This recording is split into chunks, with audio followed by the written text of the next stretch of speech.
ராமலிங்காவயம்.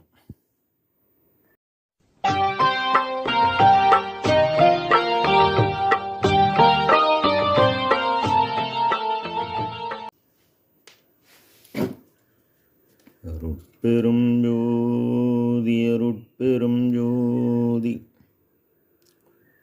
தனிப்பெரும் கருணை அருட்பெரும் ஜோதி எல்லா உயிர்களும் இன்புற்று வாழ்க. வள்ளல் மலரடி வாழ்க வாழ்க. திருச்சிற்றம்பலம். அருட்பெருஞ்சோதி ஆண்டவரின் பரிபூரண அருளை அன்னவரையத்தால் பெற்ற அருட்பிரகாசம் பெருமானின் திருவடிகளை மனமொழிமையால் போற்றி பணிகின்றேன் தயவுடன். நாம் செய்த செயலின் விளைவாக இன்ப துன்ப அனுபவங்கள் யாவும் வந்து கொண்டே உள்ளது. அவ்வாறு வருகின்ற துன்பம் யாவும் பொறுத்து எல்லா உயிரும் இன்பமாக வாழ எண்ணி நாம் செயல்பட்டாலே நமக்கு ஆன்மலாவும் கூடும். நம் பெருமான் அருட்கொடை என்ற தலைப்பில் 6வது பாடலில் ஐந்தொழில் நான் செய்ய பணித்தாய், அருளமுதம் உணவு அளித்தாய், வெந்தொழில் தீர்த்து ஓங்கிய நின் மெய்யடியர் சபை நடுவே எந்தை உனை பாடி மகிழ்ந்து இன்புறவே வைத்தருளி செந்தமிழின் வளர்க்கின்றாய், சிற்றபையில் நடிக்கின்றாய் என இப்பாடலை பதிவு செய்கின்றார். இறைநிலை என்பது அவரவர் அனுபவம். நமது பிள்ளை பெருமான் நமக்கு உபதேசமாக நமது முதற் சாதனம் கருணை என்கின்றார். கருணை, இரக்கம், தயவு என்பது ஒரு ஜீவன் மற்றொரு ஜீவனின் முதல் துன்பமாகிய பசி தீர்த்தல். அன்பு என்பது இறைவன் எல்லா உயிரிலும் நீக்கமற நிறைந்துள்ளார். அவ்வாறு நிறைந்துள்ள இறைவன் நம்முள்ளும் நம் உயிருக்கு உயிராக ஆன்ம ஒளியாக பூர்வ மத்தியில் உள்ளார். இதனை கரண ஒழுக்கத்தில் மனதை சிற்றபையின் கண்ணே நிறுத்துதல் வேண்டும் என்பார். இது நம்முள் உள்ள இறைவனை நாம் காண அவர் உள்ள இடத்தில் அன்பு வைப்பது. அவ்வாறு புறத்தில் ஜீவகாருண்யமும் அகத்தில் அன்பும் வைத்து நாம் செயல்பட ஜீவர்களுக்கு இறைவன் வழங்குவது அருள். அருள் என்பது கடவுள் தயவம், கடவுள் விளக்கம். அருள் அமுது உணவு அளித்தாய். யோகா ஞானத்தில் நாம் பெறுவது அருளமுதம். இந்த அருளம் சுத்த தேகம், பிரணவதேகம் கிடைக்கும். ஆனால் ஞான தேகம் என்பது நாம் உலகறிவு கடந்த அருளறிவு பெற்று தயவினால் தயாவண்ணம் ஆகி நின்றால், அவ்வாறு நிற்கும்போது இறைவனின் தயவு பேராற்றலையாகிய அருள் சக்தி கூடினால் அப்பொழுது அவர் அளிப்பது அருள் அமுத உணவு. இதனை பெருமான் சிறிய தேவை கொண்டு பெரிய தேவை பெற்றதால் திருத்தகும் ஓர்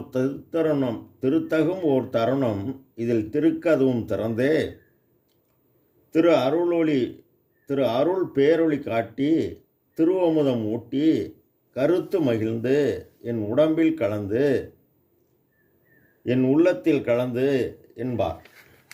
அவ்வாறு கலக்க கண் தயவாகி கல்லாய மனம் கரைய கரணமாகிய மன ஒளி கூடுகி கணிந்து அருள் பெற்று ஆக வேண்டுமெனில் திருக்குறள், திருவாசகம், திருமந்திரம், திருவருட்பா படிக்கணும். சான்றோர் கூற கேட்கணும். கேட்க கேட்க மலமாகிய குற்றம் நீங்கி அறிவினில் ஒரு அறியணும்.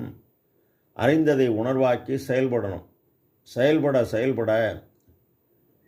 உலகியர் தேவையாவும் குறைந்து அருளியலில் பற்றற்றான் பற்றே பற்று என திருச்சிற்றம்பல பற்றை பற்றி நிற்கும் பொழுது நினைப்பு மறப்பு குறைந்து மனது செம்மையாகி மனத்துக்கண் மாசிலனாகி உண்மை கடவுளை கருத்தின் கண் கருதி வழிபாடு செய்யின்.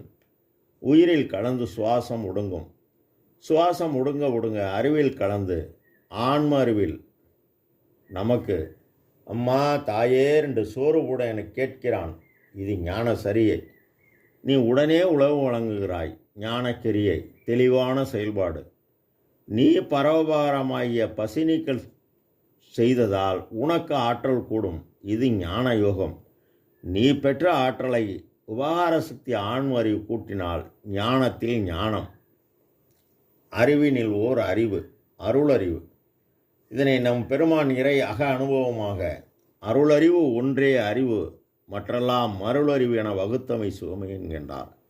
பின்னர் பெருமான் இந்திரிய ஒளி, கரண ஒளி, ஜீவ ஒளி, ஆன்ம ஒளி பெற்று நிற்கும் பொழுது ஆன்ம ஒளியுடன் இறைவனின் தயவு பேராற்றலாகிய அருள் ஒளி கூடியது. அதனால்தான் தன் இறை அக அனுபவமாக ஐயா அருளொளி அடைந்தனை அருளமுது உண்டனை அருள்மதி வாழ்க வேண்ட அருளிய சுவமே என்கின்றார். அருள்நிலை பெற்றனை அருள் ஒளி உற்றனை அருளரசு ஏற்றுகின்ற அருளிய சுவமே என்கின்றார். இறைவனின் அருள் செயலாகிய படைத்தல், காத்தல், பக்குவம் அறிவித்தல், துருசு நீக்குவித்தல், அருளல் எனும் ஐந்தொழில் நீயே செய்யன இறைவன் இவருக்கு கட்டளையிட்டதாக கூறுகிறார். வெந்தொழில் தீர்த்து பிறவி பெருங்கடல் நீந்துவர். இது மரணம் என்கின்ற துன்பம் தரக்கூடிய அந்த தொழிலை தீர்த்து யோக ஞான அனுபவத்தால் இருந்தேன் காயத்தே எண்ணிலி கோடி என்பார்கள் சித்தர். அவ்வாறு சித்தர்கள் கண்ட இறைவன் அன்பே சிவம். அந்த அன்பே சிவத்துக்குரியவர்கள் எல்லோரும் ஆற்றலை பெற்றனர். அதனால்தான் நின் மெய்யடியர் சபை நடுவே என்னை உன்னை பாடி மகிழ்ந்து இன்புறவே என்று கூறுகிறார். இவர் பெற்றது கருணையும் சிவம். இது நிலையான பேரின்ப வாழ்வு. அருட்பெருஞ்சோதி ஆண்டவரால் மட்டுமே வழங்க முடியும்.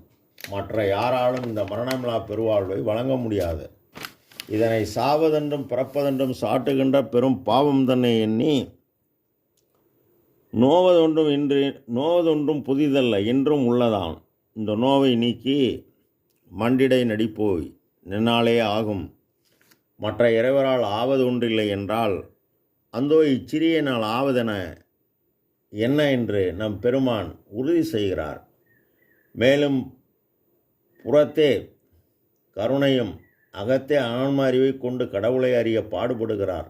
அவ்வாறு கருணையும் சிவம் பொருள் என காணும் காட்சி பெற்ற பாடியதால் பெரியன அருட்பெருஞ்சோதி பெரும்புகளையே பேசுகிறார், பாடுகிறார். அதனால் அவர் பாட்டுக்கு உவந்து இந்த பேரின்ப வாழ்வாகிய மரணமில்லா பெருவாழ்வை வழங்குகிறார். மரணமில்லா பெருவாழ்வில் வாழ்ந்திடலாம் கண்டீர் புனைந்துரையேன் பொய்புகளேன் சத்தியம் செய்து சொல்கின்றேன் பொற்சபையில் சிற்சபையில் புகும் தருணம் என்கின்றார்.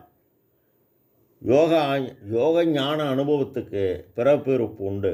ஆனால் ஞான மெய்சித்தி நிலையாகிய ஞானத்தில் ஞான மார்க்கத்துக்கு பிறப்பு இல்லை. இதனை புத்தி அஞ்சேல் சற்றுமென் நெஞ்சே சிற்பொது தந்தையர் நித்தியம் சேர்ந்த நன்னெறியில் செலுத்தினீர். இனி நன் முத்தியும் ஞானமை சித்தியும் பெற்று முயங்கிடுவாய். சத்தியம் சத்தியம் சத்தியம் சத்தியம் சத்தியமே என 5 சத்தியம் செய்து கூறி மேலும் உண்மை பத்திரிகையில் தெளிவாக பதிவு செய்கின்றார். எக்காலத்தும் எவ்விடத்தும் எவ்வளவும் எவ்விதத்தும் தடைபடாத பேரின்ப சித்தி பெருவாழ்வு அளித்தாய் எனவும் செந்தமிழில் வளர்க்கின்றாய். பெருமான் தமிழ் என்னும் சொல்லுக்கு இட்ட உரைநடை பகுதி 304 காண்க. சிற்சபையில் நடிக்கிறார். அந்த நடனம் தயவால் கண்டு சிற்சபையும் பொற்சபையும் சொந்தமானது ஆட்சி என்கின்றார். ஆக நாமும் அவர் கூறியபடி செயல்பட்டால் நமக்கும் எல்லாம் செயல்கூடும். ராமலிங்காபயம். திருச்சிற்றம்பலம்.